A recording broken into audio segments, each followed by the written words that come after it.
Evening, everyone. Thank you for joining us. We appreciate your time. We appreciate you choosing to be with us, actually, especially during these holiday times, right? We really appreciate your time and your dedication to be with us. We welcome everyone. My name is Anita, and I welcome everyone on behalf of Manhattan Meditation Center, everyone who is joining us on Zoom, YouTube, and Facebook. So before today's topic, as usual, few announcements. The recordings of these talks are available on Manhattan Center's YouTube channel, as well as on the Facebook page. On YouTube channel, these talks are filed under playlist called Wisdom in Action. This whole series, we call it Wisdom in Action. So if you're interested in reviewing this talk or any other previous ones, right, you can just go and choose that playlist and pick a talk of your choice. Besides this, Manhattan Center also offers live meditation twice a day, Power Boost meditation in the afternoon from Monday to Friday, good night meditation at 8 p.m. from Monday to Saturday, and at 7:30 p.m. on Sundays. So we are with you throughout the week, in the daytime and in the nighttime. We really encourage you to try the live meditation. It is only for 15 to 20 minutes.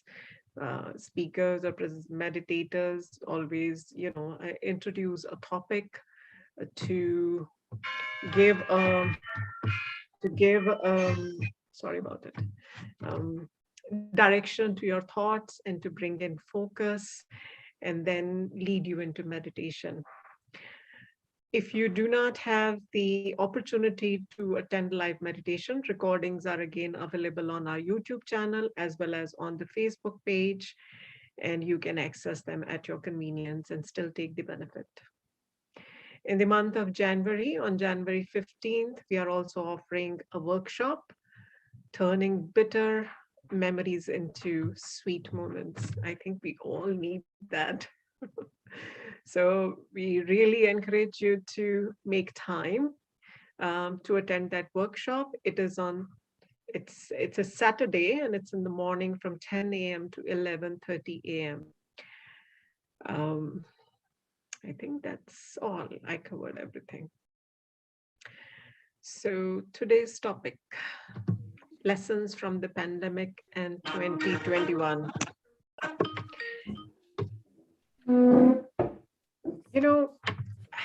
Pandemic has been a part of our life. When I looked at, this topic and I was thinking, and I'm like, when did it start? It was just, I have to give myself a minute to recollect that, it is called COVID-19. So it actually started in 19 and all.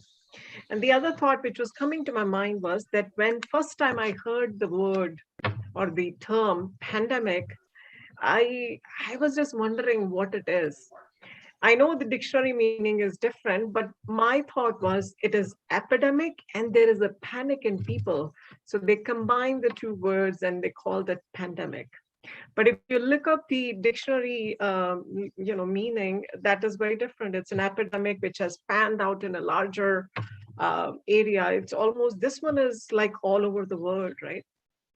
But what I thought, I kind of like that definition better. The reason for that is when we are in panic mode, right? When mind goes into panic mode, we really actually freeze. Different terms are coined for it, right? There's a brain freeze, there's a brain fog, or I was just like paralyzed. We lose the ability to make wise decisions. And we have seen it over the pandemic period of 2 years that this has happened in almost all different countries all over the world, right? And that's kind of very sad, but it's a reality. So now, every time we go through something, especially something traumatic, we always look back and try to see, did we learn any lessons? And we are a spiritual organization. We always look at it from a spiritual perspective. And, I try to relate with terms in a more in a more simplified manner. So for me, spirituality is just pure common sense. So, but at the same time, the other reality is common sense is not very common. That's why we get hurt so much, right? So we want to explore this topic today from the perspective of spirituality. In spirituality, one other thing, which is, or the principle, one of the thing is that whatever is inside, that is what manifests outside. So is there a better way to understand it? Is there a way to deal with it presently? And just, is there a way to even probably change if possible? So we are going to explore this and maybe something more, because I don't know what speakers have in their mind. So I'm going to, so today we have two speakers, Satyen Shah and Don Cogswell. I'm going to read their brief intros. I just don't want to miss out. They have a really, so yes, the names are there. So Brother Don has been on his spiritual journey for 10 years. From last 5 years or so, he's a student of Raj Yoga meditation. That is what Brahma Kumaris mainly teach. And he's an entrepreneur with a private equity firm in New York, but former practicing as an attorney, investment banker, and my favorite last one, professional soccer player. I think, whenever you play, right, you always use all your senses, especially the intuitions and all. So we'll probably hear something very interesting from him. Satyen Shah also has been on a spiritual journey for a long time, for 10 years, associated with Brahma Kumaris for 5+ years. He is a lifelong student as well as a Raj Yoga meditation teacher, mainly associated with the Manhattan Meditation Center.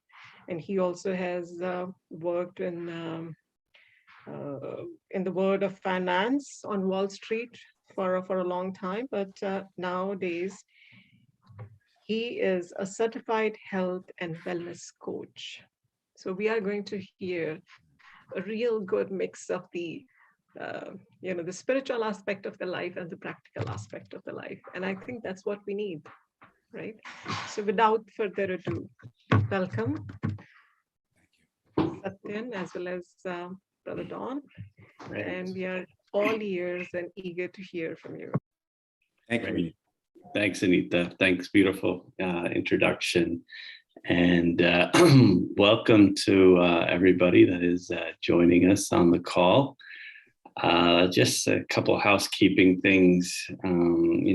If you have some ideas or questions or comments, it would be great if we maybe just waited a little bit towards the end to take some of those. If there is something that you really want to ask, you can at least put it in the chat room, and Anita will at least take a handle and keep track of that.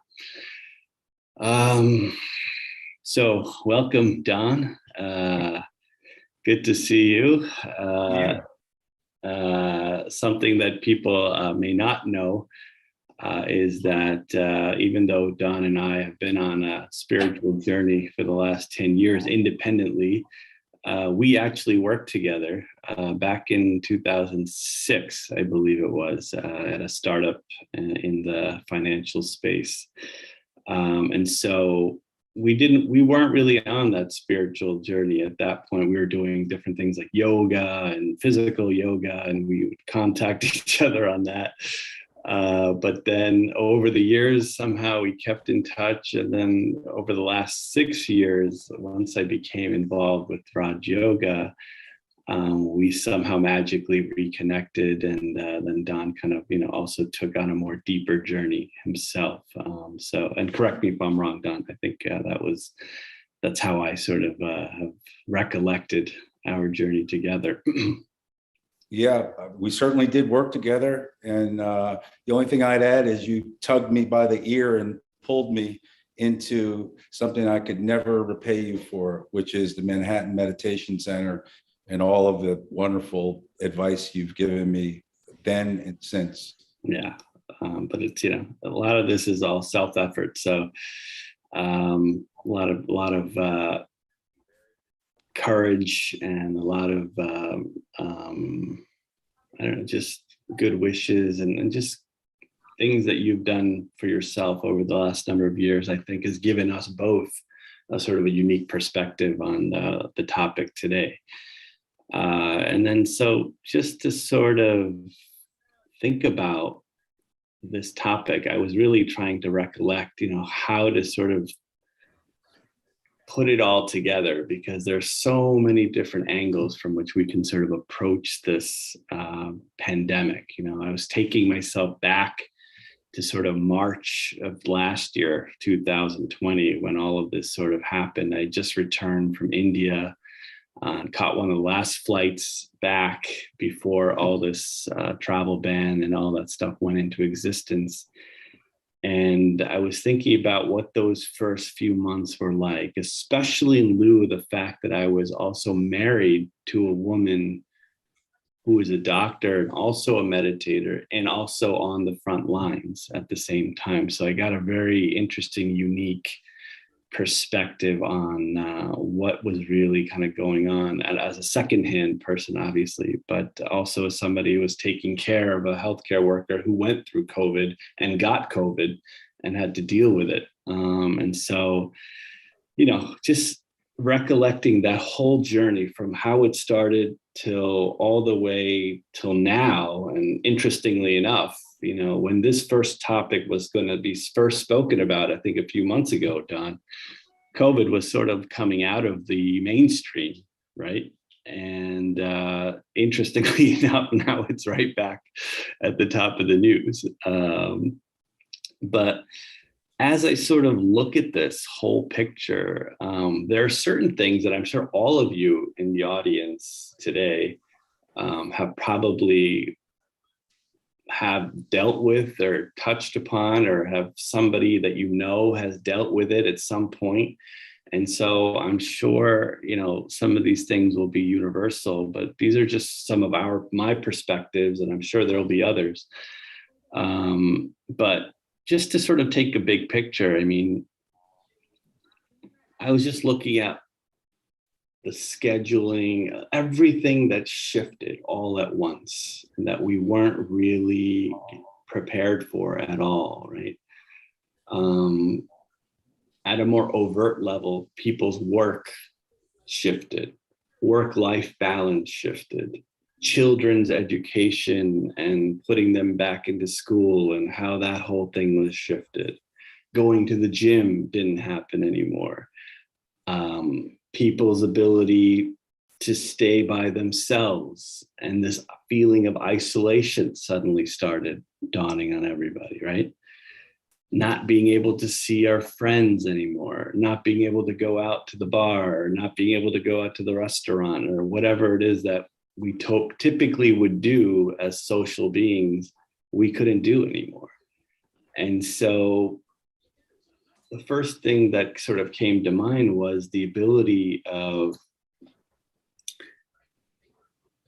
people around us and me to sort of have that resiliency factor, because of all of a sudden everything was sort of shattered. And would we be able to come together and somehow be able to sort of come out of it and sort of look for avenues for us to sort of connect again? And so that through that whole process, I feel this whole Zoom revolution started, right? And people that would never even touch technology or even look at things like this, all of a sudden were forced into sort of yearning for connection, and they had to go through the process of understanding how to use some of these systems, including myself to a certain extent. And even the meeting we're having now, right? Like, if it wasn't for the pandemic, like, a lot of the folks on this call and others that we've been on would never have been able to gather, because it's now become a more global connection, whereas before it was very localized. So in a way, it caused us to search deeper. It made us learn new things. And as a result, we connected with people that maybe we wouldn't have ever connected with ever before. And so those are some initial thoughts. I mean, what comes to your mind, Don? In terms of the pandemic and what? Yeah. In terms of kind of what you went through, and just, how this whole thing just sort of evolved, and just even with your history of having been a more of a meditative person to begin with, and going into a more spiritual realm before this even started, has that sort of affected your perspective, maybe? Well, there's so many observations, and just going back to the first thing you said, when we initially thought about doing this program, it wound up being canceled, but we thought we were coming out of it.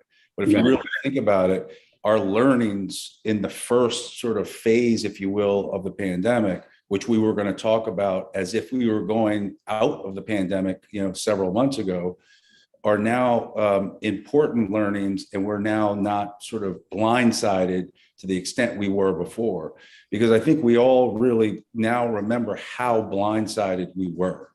And it was probably even more dramatic than we think it was, because there was a void of leadership. Not only a void of leadership, there was conflict in leadership.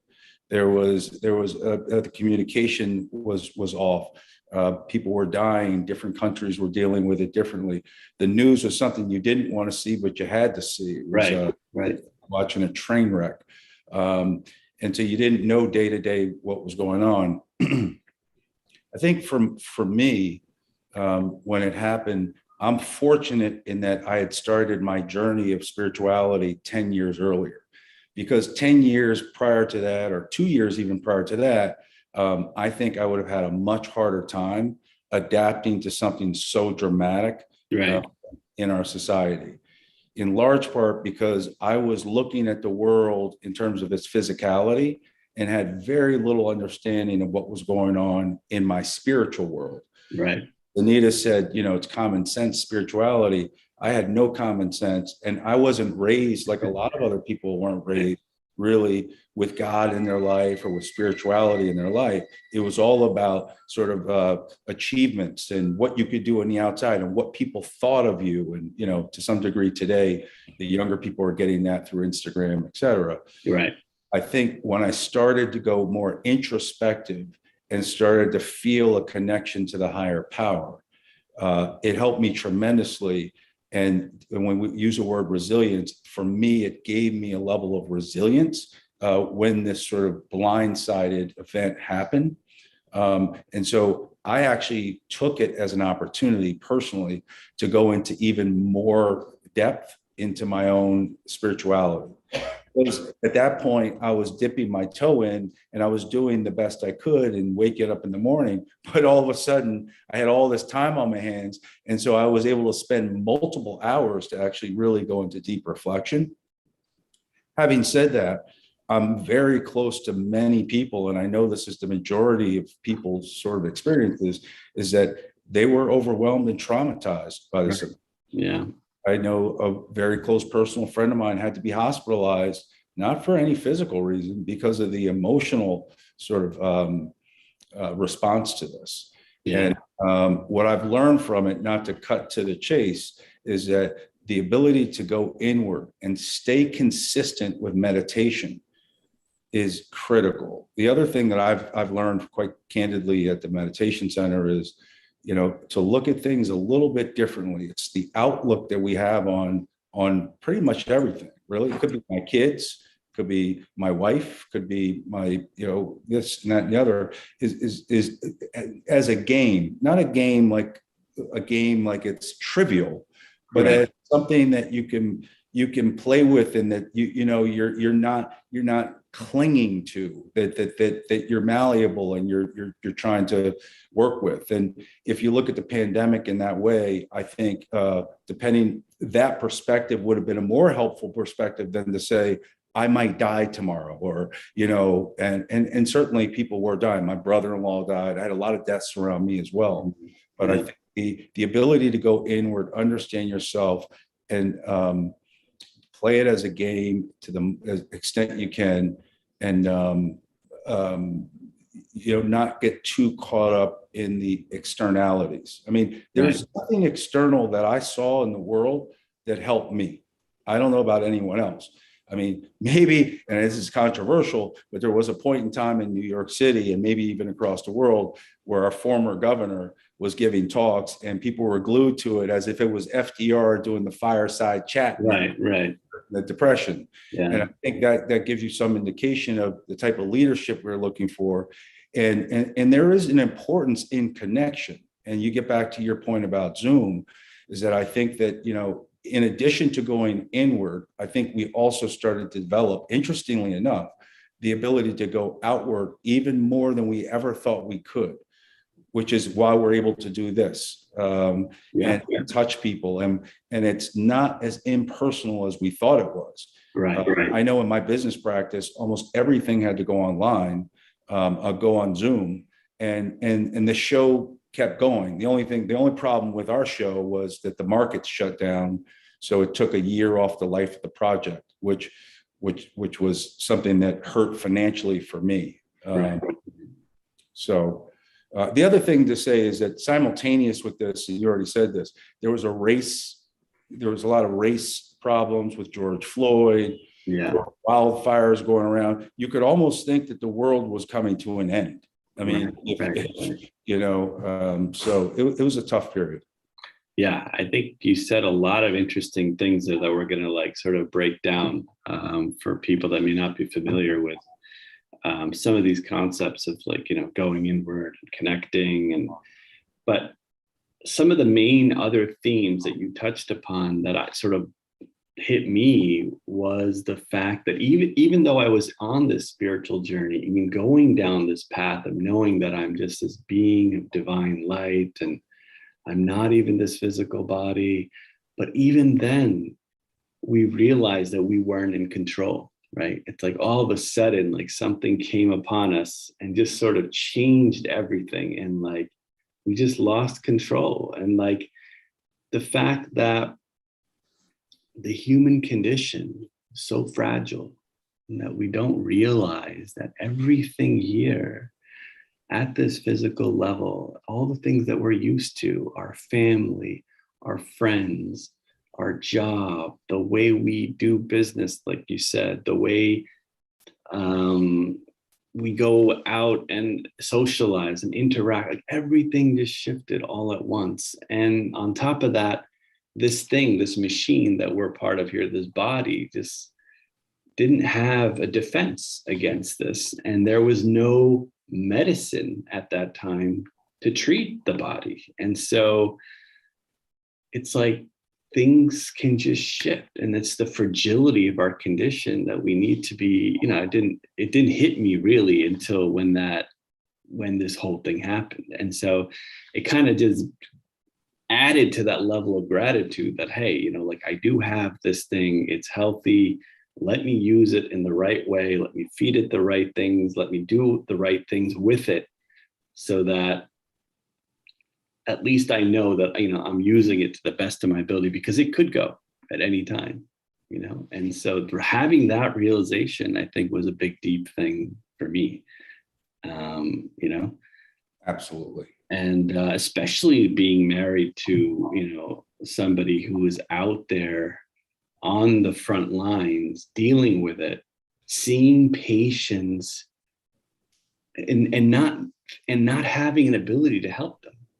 And so for her, the interesting realization was, okay, if I am this beautiful soul and I'm in this body, how do I help this other soul who is about to leave the body and I cannot even help them from a medical standpoint. But I need to strengthen my stage of who I am in order for them to facilitate this last part of their life and to be with them at that point and to treat them at a different level, right? And so I'm sure some of these things may be a little bit deep for some of you who are new to these concepts, but these are the things that were coming up, for me and for her. And it's like, it really, I think, accelerated our spiritual growth, and still continues to do so. And that kind of leads me to the next thing, which is the fact that, how would I put this? That I have to write this down, is that, and the other thing was that, that death, as it was happening just like this every day, thousands of people going, is that death is truly part of life, and that we can't escape it. It could happen at any time. And so this idea was to sort of, that COVID, and this is where I was going, is from a deeper perspective that we learned here, was nothing more really than what we would call as a karmic mechanism to sort of help straighten us back on the path of truth. And basically, because of all the things that we couldn't do, we had to then cultivate the most important relationship we have, which is the one with us. And that's what COVID was really trying to do, is that the fact that most of us can't even be around our own selves at this time was one of the biggest issues for a lot of people. And I think that also led to certain issues in terms of mental illness and sickness and all the other things that were pointed out as being, came out into the open, right, as a result of this. But it is that central thing that our relationship with ourselves has not really been cultivated and worked on. No. And as part of the, what we do with Raj Yoga and the meditation, as I'm sure you will agree, is that the whole point of this whole process and why we meditate and why we learn this knowledge is to burn away all these wrong things of who we think we really are, and to get back to that core, that golden self, that golden, beautiful part of ourselves that is so absolutely secure, absolutely content, absolutely needs nothing from anybody. I mean, that's the whole point of why we're doing this. And so COVID, in my estimation, was really just one of many things, frankly, that are going on right now, whether it's from nature's perspective of the weather issues that are going to happen in Kentucky recently, or the typhoon in the Philippines, or earthquakes, or the wildfires, and COVID. They're all trying to sort of push us back to our original self and go back to who we were as these beautiful, peaceful, joyous, happy, unconditionally loving beings who we were. And then we've sort of degraded over times, which has led to all these wrong actions, which is now leading nature to sort of bring us back through pain, because we haven't learned the lessons through wisdom. These painful events are happening now to bring us back to our original self. And that's at a bigger level, that's what's going on. But can we appreciate that? Can we see it from that perspective? Or are we getting stuck in the, in sort of the spider web of life, where we're actually just crawling and trying to figure out what to do? But if we can see the bigger picture of what nature is trying to get us to do, this is the time to go inward, right? This is the time.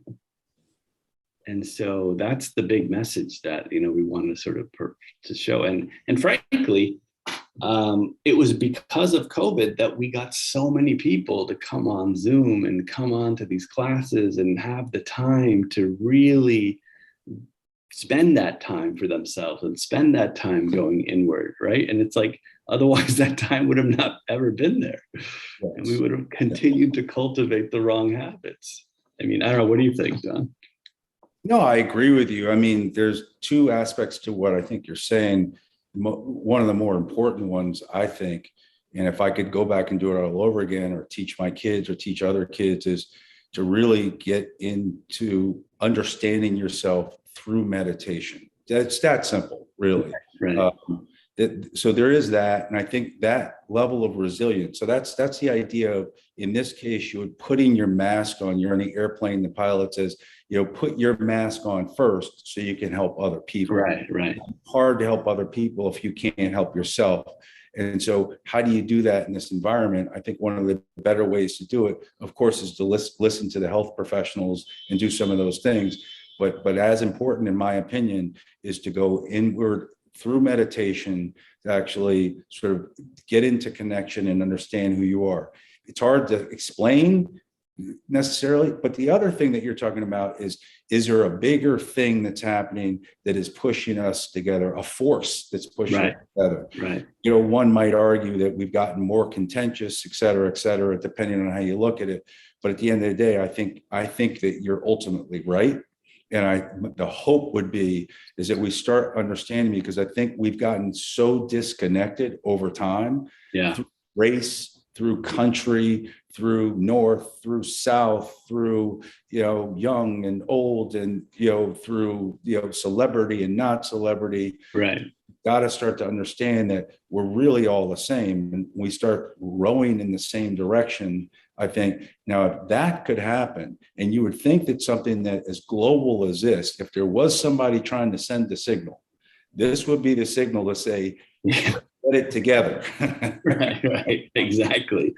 The question is, will people listen? And how entrenched are people into their old habits that once things start to come out again, those initial, those ingrained habits that have been acquired over such, will start to then manifest once again, and so my message, and I think your message would be too, and correct me if I'm wrong, is that, these events that are going on are these beautiful times for us to reassess, for us to sort of regroup and be like, okay, am I spending my time on the right thing? And I think there was a certain portion of people who started to realize that, oh yeah, I do have to spend more time on self-care. I do, I never spent so much time with my family before. It's like, I'm so grateful that I actually even got this time, and I got to learn more about my own, life and my family and all the things that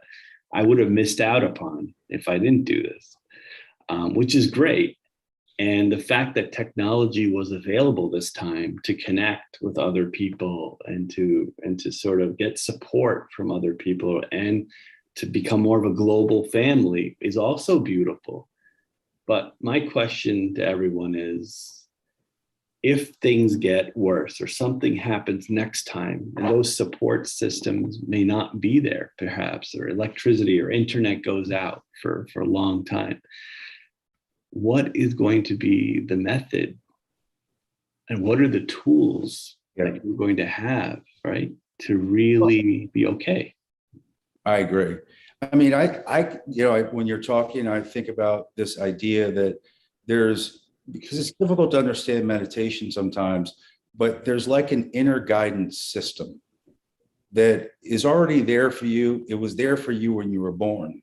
In my opinion, many of us got just taken away from our inner guidance system in some ways, in innocuous and benign ways and loving ways from our parents or from our societies, et cetera, and lost this center of ourselves. So our alignment gets off. Right. And once you get your alignment back on, I think that when you get into that, what we're calling the inward self, you start listening to yourself. This is why I think many people will change professions. Many people will change spouses. Yeah. I've been a little bit about that. There's a lot of different things I think that will start to come to it. And then when you come into tragedy or what seems to be tragedy or these types of pandemics, the inner guidance system will help you and give you the comfort that you need. That's not to say that we don't need connection, because I do believe that we need connection with good people who are to some degree like-minded, who can help, be a part of the community to support us in doing that. Sure.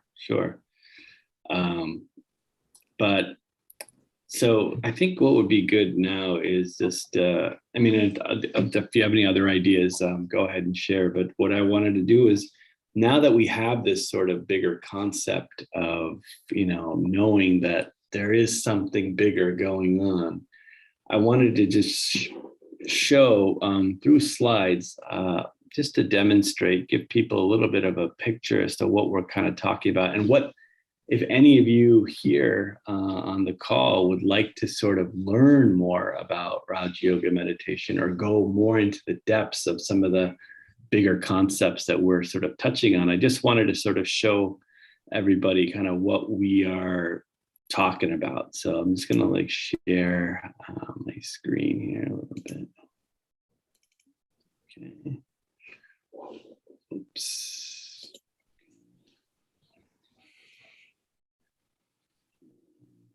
Okay, so.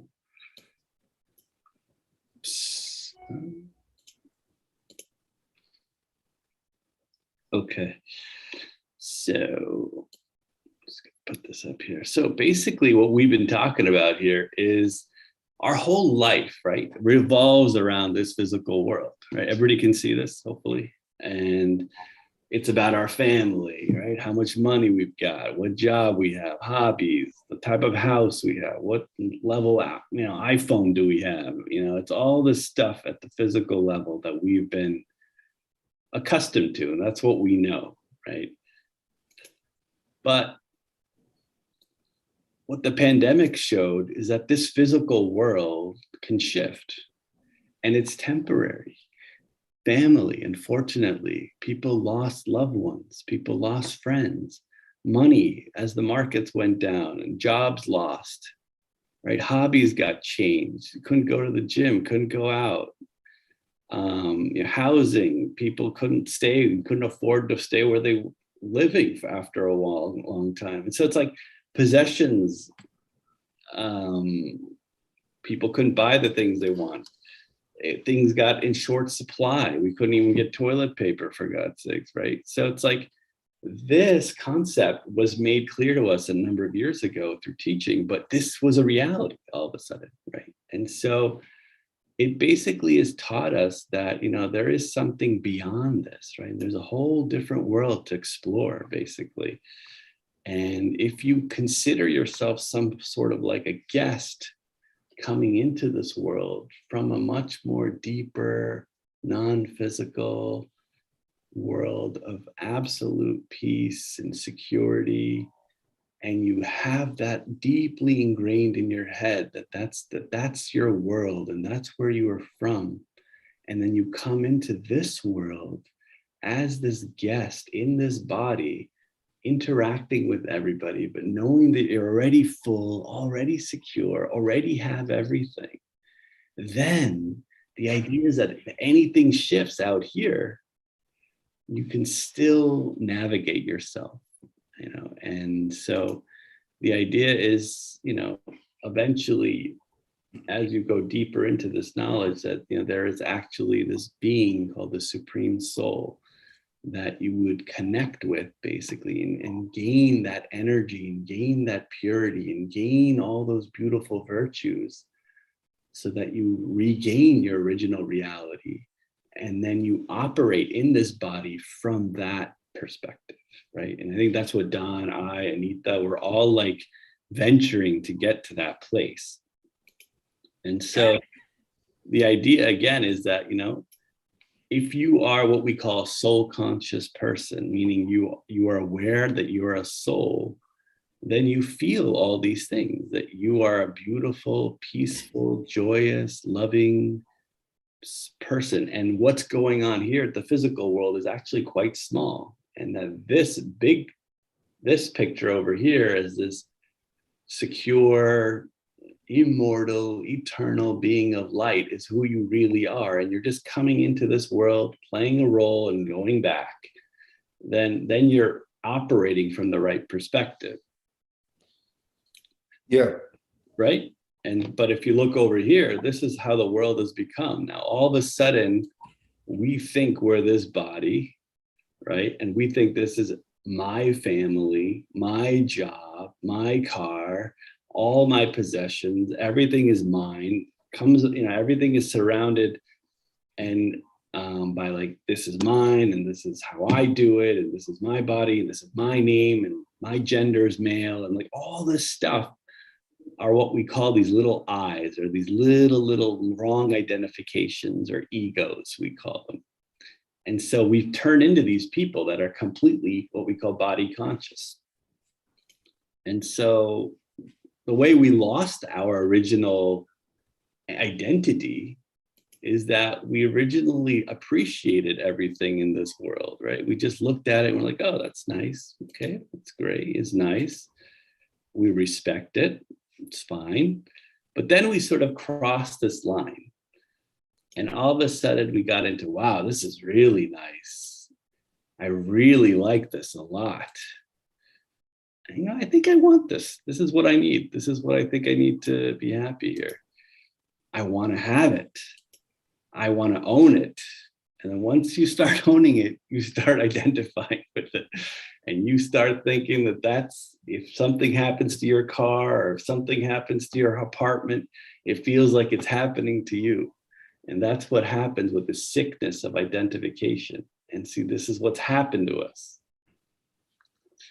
And so we end up identifying with all the wrong things in life. So what I'm going to do here. And so this is what happens. We have all these little I's, right? Like, okay, I'm a wife. I'm a doctor. I own this house. I own a Mercedes. I've got a couple $1 million in the bank. This is what defines me. And just like that, there's a whole bunch of different I's. Like I'm, African American. I'm from Brazil. I have 3 kids. I live on the Upper East Side or whatever. And so all these I's get confused and like taint the soul, basically, right? And it creates all this confusion inside of our subconscious mind. And so I hope people are following this.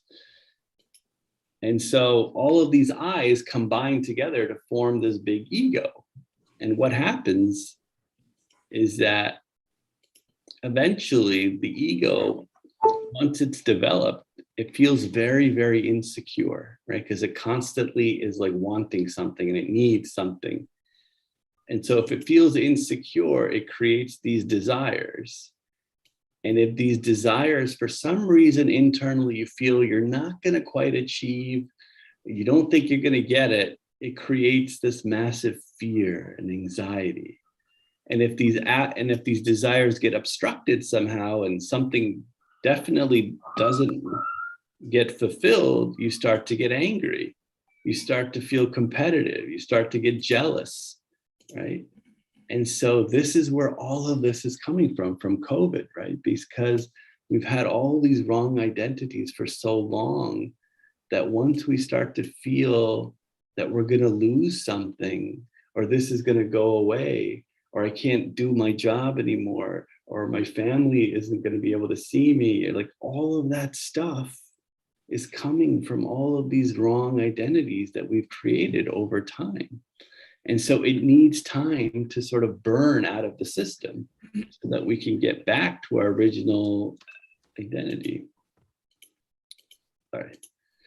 And so the big picture here is that the soul has to be recharged, right? And this is what we do here at for Raj Yoga meditation. Through knowledge that we gain and through the meditative practices, we recharge what has been lost for so many different births, I guess you would say, that every single birth that we've had, we've lost that charge in the soul. And this is the time, at this point in our journey, that soul needs to be recharged so that it understands who it truly is. And so here you go. Sometimes it's hard to open your hand, but you just need to, right? It's like this big bag of ego that we've been carrying out. We just don't want to drop it. But if we drop it, everything that you ever wanted would actually happen, And so once we do drop that ego, right, this is what happens, right? You become this beautiful being of peace, beautiful being of purity and love and happiness and power. And all of a sudden, all of that stuff that was hindering you just sort of burns away. And you really do live like a guest, completely content, completely secure, and really feeling that you don't own anything, you can't lose anything, and you're always stable no matter what. Now, people may say like, okay, well, this is, it's not going to happen overnight, but the whole process is like, it's like you're a spiritual athlete. Just like somebody training for the Olympics has to like work at it. This is going to take day to day practice. Like all the little battles every day will build your power up so that when the next time a big situation occurs, you'll be able to use your reserve through this meditation to actually navigate your way through the next crisis. And so, what would you say, Don, to that? Oh, I agree. I mean, it's a great explanation you gave. And I think to demystify, like to some degree, some people half hour in the morning and a half hour in the evening, just sort of connecting and meditating. I think if when I was an athlete, I think I'd be twice as good an athlete. If I were practicing this. And I really mean that. In life as a father, or, in different areas of my life, I feel that this is a strengthener.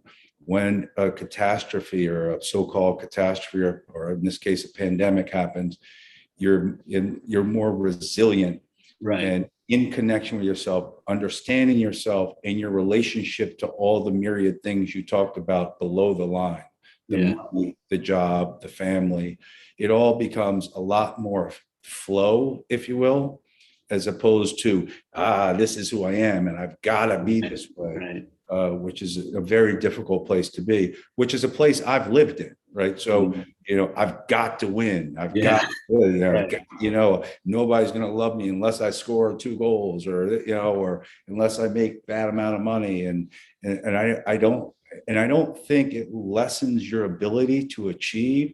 It actually helps your ability to achieve. You mean having the perspective, connection and perspective. And more importantly, what everyone's concerned about is you can be more happy. You can be more joyful because you're working from a position from yourself, not from somebody else's plan. Right, exactly. And so, this is what I want to get across to sort of everybody, right? Because I'm sure all of you at some point have felt that anxiety and have felt that loneliness or have felt lost. And I've had too. And frankly, for a number of years, I have been on Wall Street, having been in a cocoon, thinking that, this is who you're supposed to be and all that stuff we just mentioned. And to know that it can just go like this, it can change and it can shift. Where do you really want to focus your life? And this is not to say not to do what you're doing and all that stuff is great, but just to have a different perspective. And that every time something goes wrong at the physical level, somewhere, somehow, just to have the right perspective, that's all. And in order to have that right perspective, you gotta peel back the onion in a way, because you have all these layers of conditioning that has been created and creeped into your system over time, that we suddenly start doing groupthink and we just act like everybody else. But if you almost had the right perspective, imagine the amount of service you can do for not only for yourself, but for everybody around you and all the people that will need your guidance when the next situation happens, and I think that's one of the biggest gifts we can give people, frankly. And one of the things I have the most gratitude for being here as part of the center is to like be in that stage of stability, be in that at the bottom of the ocean when all the waves are crashing at the top. Just think about that visual, just to be that bastion of stability, like imagine how beautiful and how strong and how vibrant and how light you can feel if you're in that space. And trust me, like I have made it a point of my life to like make sure that I am doing the things I need to do while in the midst of being in the world and doing all the things we got to do, pay the bills, save for retirement, all the stuff we got to do. But if you can frame it around this spiritual sort of Olympics, because you got to get to the gold medal, and you got to, like, if it's going to war, it's like going to war with the ego. That's kind of what you're trying to do. Yeah. Because like I know we're trying to fight the pandemic and all, and people are looking, that's fine, right, at a physical level. But no matter, I want to be in a space where I can fight any battle out there because I've won the battle in here, right? And I think that's kind of what we're doing here, and it's just kind of being an incognito warrior to, like, be just that person of stability when people are going to need it the most. And that's kind of what I'm working on, and I think you're working on too. Absolutely. So I know we have about maybe 6 or 7 minutes left. Maybe we can do a meditation, or are there any questions or any comments people may have at this point? Or we can do a beautiful maybe meditation to give people the feeling of kind of what we're talking about. We do have 8 minutes, and even if we go over a couple of minutes, that'll be okay. So let's give an opportunity for everyone to, because I think everyone is intently listening and absorbing. Give them a minute to gather their thoughts and come up with any questions or anything they would like to share. But in the meantime, maybe I can share the thought. Yeah, sure. Go ahead. That one message which is coming loud and clear from your conversations right across is that it's a wake-up call for the humanity. In general, the way we have been dealing with situations which we can call traumatic or life-threatening is by training. Right? Doctors are trained, law enforcement people are trained, military is trained, and training is constant and continuous. So when they are in the situation, they don't panic and don't freeze, they can still act. But pandemic has shown that what this situation needs something beyond all that, something really new, a different outlook. And looking, and I think, again, spirituality is the answer, because stability within is very, very important and innate. And this, the period as it's going on with the pandemic, looks like in one or the other way, it is going to stay with us. So I think this is a wake-up call, and we all need to wake up and use, and this is like using what we already have. We just didn't use it, right? It's some stored away in the back of our mind. Yeah. Or another way to even think about it is that you have everything, but it's like, like our teacher says, it's like, you're like a heavyweight boxer with all the power, but you're just tied down to a chair. Yeah. You can't use it because you've been under the influence of being tied down by all these wrong understandings, right? And so the idea is to sort of, melt away each one of those layers. Yeah, so we are tied up with the idea that the answer is going to come from outside. All right, exactly. Exactly. Completely wrong idea. Yeah. So anyone has any questions or anything you would like to share? We would love to hear your thoughts. It will be nice to hear some more from Don. Maybe can he share his learnings and how does he practice meditation? What exactly increases your resilience? Wow. Oh, I think it's a great question. Thank you, Rona. I think I've learned a lot from you, frankly, but I think the idea I've learned, there's been a trial and error. One of the things is to be very consistent with the practice. It's like, I think I've heard you say this, but brushing your teeth. It's that important. Do I think your hygiene, your mental hygiene is to do it every morning, a consistent period of time in the evening to the extent I can't think of too many things that are more important. So I've come to the habit of never ever leaving sort of within 20 minutes of getting out of bed, I'm in a meditation practice. And in the weekends, I do a lot more. So that's it. It was very difficult, to be honest, in the beginning. And I would get into it, and then somehow the outside world would pull me out of it. And interestingly enough, in retrospect, I would find myself invariably in some sort of more trouble than I would have been had I not stayed in consistent practice. So I think, and I'm happier to, just to use that. It's a more happy existence, and things don't bother as much and or frustrate as much, and anger dissipates. And I live in the city, so a lot of things can bother you. But I can, it's a day I don't meditate. The guy that bumps you on the subway, that could be a problem. When the day you meditate, it's, hey, that's my brother. He's had a bad day, and I think that's one of the real keys. And I know the difference between not doing it and doing it. So Right. That's helped me a lot. Yeah. Does that make sense, Rona, if I answered?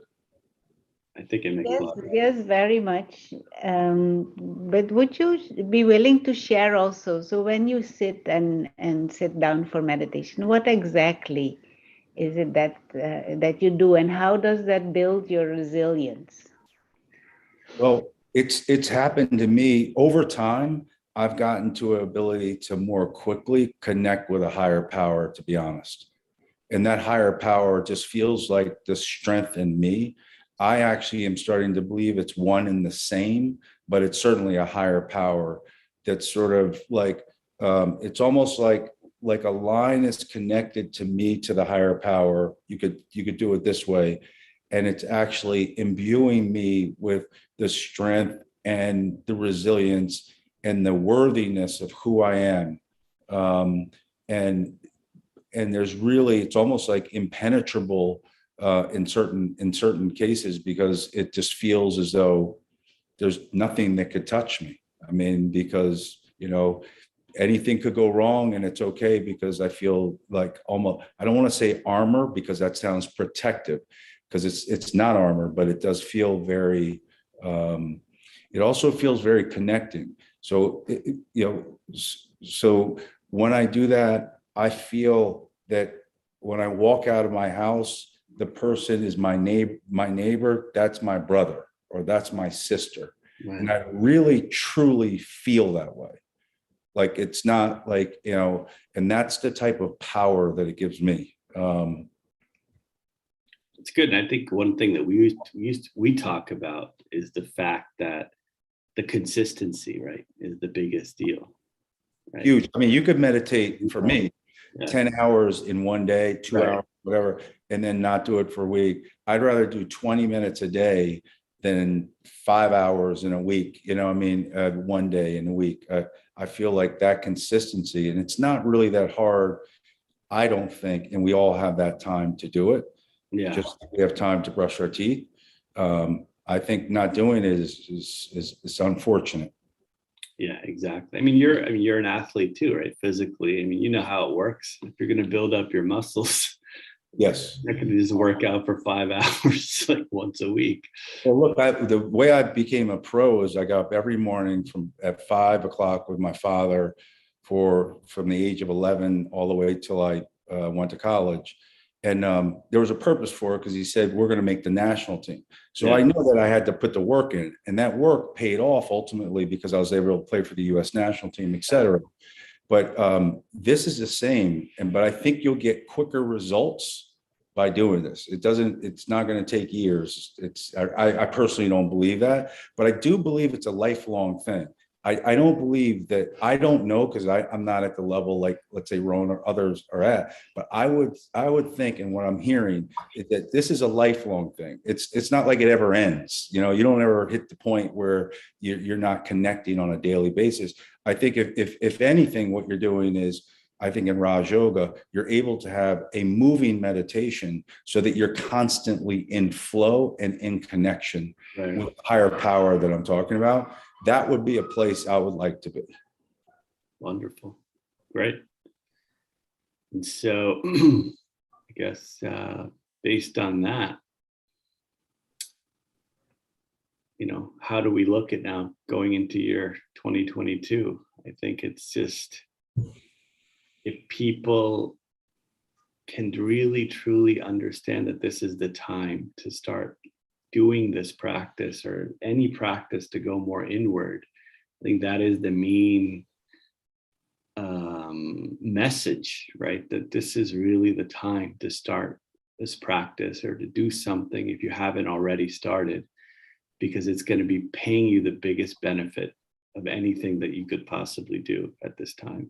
And nature, frankly, and COVID being one example, is just forcing us to get back to that space. But one other thing I want to add, I'm sorry that Ron says that. Yeah. I think another gift that's here, and I do this, is I go to the Meditation Center website or to the offerings on YouTube.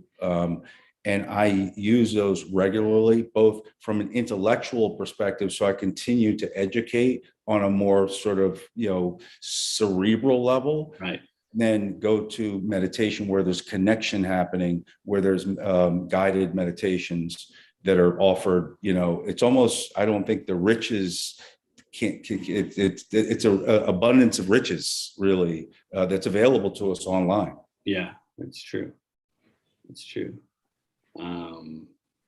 But I think in order to utilize those methodologies, one does have to have some level of understanding, like, we went through, to then get the insight and then get the inspiration to be like, I want to really take this and really make it a part of who I am. That point is good too, because I'm a beginner, right? Or is that without the sort of understanding, my mind, my intellectual mind, which is actually, a little, whatever, it needed to actually be convinced to some degree. Yeah, right. To the center, and staying in connection with the teachings then really gave me the confidence and security, and to be able to go and do it on my own.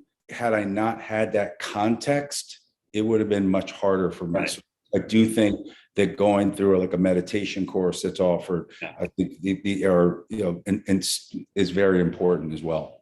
Yeah, I think it just forms the basis for then everything else that comes from that. And so part of today was just to make, to sort of get like an appetizer for people to just sort of understand what they could possibly achieve, if they continued this course of study. Right. So, well, with that, I know we're a little bit over time.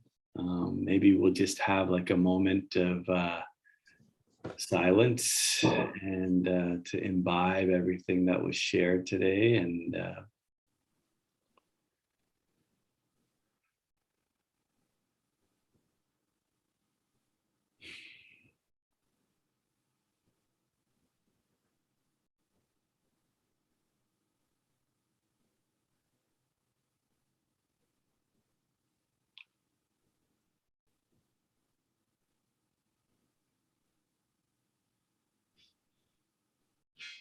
so thank you, Don.